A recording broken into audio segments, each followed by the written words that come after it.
Hey everyone, back at you with another informational, hopefully inspirational video. This week we are talking the creative process and how to stay creative, how to capitalize on that creative gut feeling that you have. Whether you're a technical person by nature or a creative by nature, we all have some sort of creative drive within us that allows us to be unique or to capitalize on something that we love doing. So if you're interested in hearing my process and how you can better improve your process for creativity, stay tuned.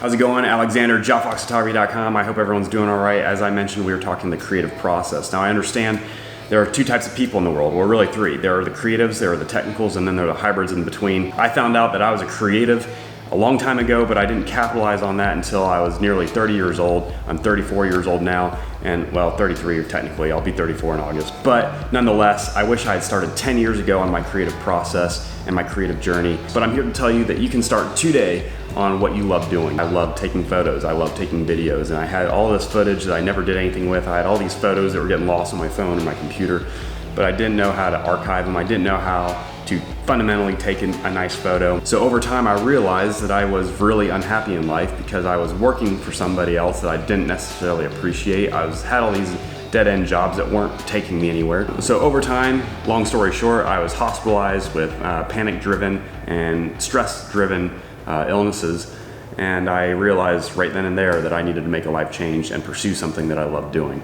And I, not overnight, quit my jobs, eventually built a plan and pursued a creative outlet, something that I loved doing. Now I understand we don't all have the luxury of just being an artist. And I also realize the world can't be full of creatives. We still need our scientists and our doctors and our engineers and all these people out there, our farmers. We need people to keep the world running, but I believe that creatives are equally as important. Creatives tell people story. They bring to light certain subjects that need to be talked about. They can truly change the world for a better way by use of arts and the creative process. So how do you improve on your own creative process? Well, the first thing that you have to understand is what's important to you. Do you have a passion? Do you have that burning feeling inside you to create?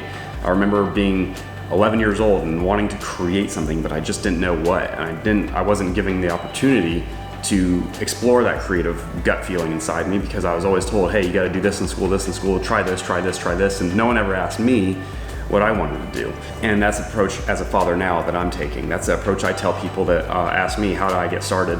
Just feel yourself. Look inside yourself. Feel what you want to do. Understand and identify what you want to do and what's important to you, what's your passion. So once you've identified that passion, the next step is to allow yourself time. Time is a tricky thing because it's the most important resource out there. You're not getting any time back, you're not getting any younger, so today is the day to start your passion, start your drive once you feel that passion. But I know finding that time in your day is hard. You know, it's hard enough for me to just stay to a routine, to exercise, to find the time to create, to do all this when I have clients that have certain deadlines. But it's critical that you find the time, whether it's 10 minutes a day or an hour during the weekend or a day during the month. Find that time that allows you to exploit that passion. Once you find the time, dedicate yourself a space. Space is another important asset that we have. Now when I say space, I mean a designated location that allows you to just truly get into the zone. If your phone's going off, if your kids are bothering you, if your spouse or boyfriend, girlfriend's bothering you, you gotta find that space that allows you to just be secluded. Now I know that might be a challenge if you have roommates or if you have kids or all this, but there are places you can utilize that best allow you to create. For me, my creative space is a spare bedroom in my house, which I use as an office to edit. And then I've taken over the garage also and used my garage to actually create with clients or creatives. So time, space, two very important factors that are going to allow you to better exploit that creative passion within you. Make a plan. A plan is going to allow you to see the future. It's going to allow you to see where you need to get to expand in your creative process. A plan should be realistic, a plan should be attainable, and a plan should be measurable. So when you're making a plan, make sure that it's actually feasible. Make sure it's actually something you can feasibly attain in a certain timeline. And then give yourself a timeline. Say within 6 months, I'm going to get here. That's going to give you a benchmark and it's going to break up that plan and allow you to better see the future and see how to best accomplish that plan. So an example of a plan, if you want to be, say, a better photographer, is to make a general plan and then make specific plans from there. So a better photographer, goal, that's the goal. The end state is to become a better photographer. The timeline, say 6 months. How am I going to be a better photographer in 6 months? Identify a starting point and I identify the end state or the goal, and then there's paths along that goal that I can take, multiple paths in some cases, to achieve that goal. And along paths, as we all know, there are barriers or obstacles that we'll need to overcome to reach our goals. So in the case of photography, there's multiple different paths that I could take to become a better photographer. Let's just talk equipment. That's one path. Equipment, say a portrait lens. I want to get a portrait lens so I can better improve myself. Well, I'm going to need $500. That's a barrier. $500 to buy a decent portrait lens with a low depth of field that can capture my subject in the best light possible for a natural light setting. The barrier would be the $500. Say I build that $500, I'm working at my job and I set aside a little money every week or every month and I buy that lens. Right off the bat, I'm taking a little better portraits than my kit lens would otherwise provide. That's one goal accomplished. But building that plan is key.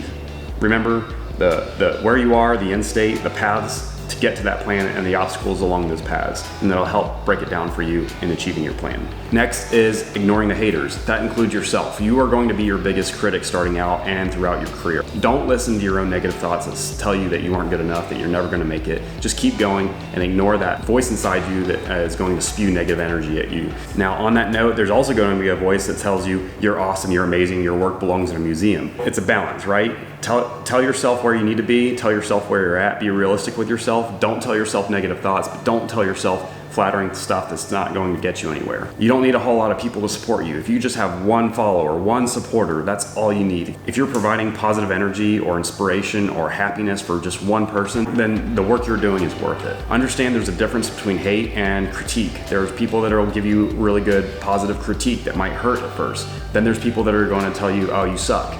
Ignore the people that tell you you suck and focus on the people that are giving you positive critique. But the biggest tip I can give you is to stay true to yourself. If you have that burning passion to create, there is something inside you that is giving you a guideline of how to create. Just trust your gut feeling on this. Now, if you're an airline pilot or a surgeon or a rocket scientist, please ignore what I'm saying. Do not trust your gut feeling. But as a creative, trust that gut feeling and trust where it's taking you. Just expand on that feeling. Don't worry about what other people are doing. Each and every person is unique. And in the creative industry, that individuality is key. So exploit that individuality and go with it. You never know where it's going to take you, and it could take you to some amazing places. Next point I'll make is always be on the lookout for inspiration or for passion. Now, I rarely watch movies because I'd rather be creating movies, but when I do take the time to just relax and watch a movie with my family or with Steph, my wife, I will always draw inspiration from the movie, from how they film it, from the angles, from the perspective, to the color grading. All of it is inspiration. All of it can be used to apply to your own work, to your own creative process. I truly believe that there's no original story anymore. Even Shakespeare borrowed ideas from people. So don't worry about creating something brand new and epic. Draw inspiration from every source and then use that to create something. I saw this saying on social media the other day that said, create like everybody that you cared about their opinion wasn't around. And to me, that spoke volumes because I believe that's the true essence of creating. You have to create as if nobody else is going to judge you. Don't be worried about what other people will think. They might not understand initially, but over time they will see your passion, your drive, and your process, and they will respect you for it. One thing I wish I had known when I was getting started is to create a statement, create an artist statement. For me, it was to see my world differently. That's what I ultimately came up with as my artist statement, see my world differently. And it wasn't to be ignorant about what was going on around me, it was just to see the light around me rather than all the dark things. And if I could build a light in me, maybe I could shine a little brighter and help others around me and help tell other people's story or help show other people the best light around them. And in summary, I will say it's not all fun and games. You're going to have to work hard. There are going to be times where you hit a rough patch or a creative dry patch or writer's block, or you're getting some negative critique. There's going to be some rough times. Just use that passion inside you to get yourself through that.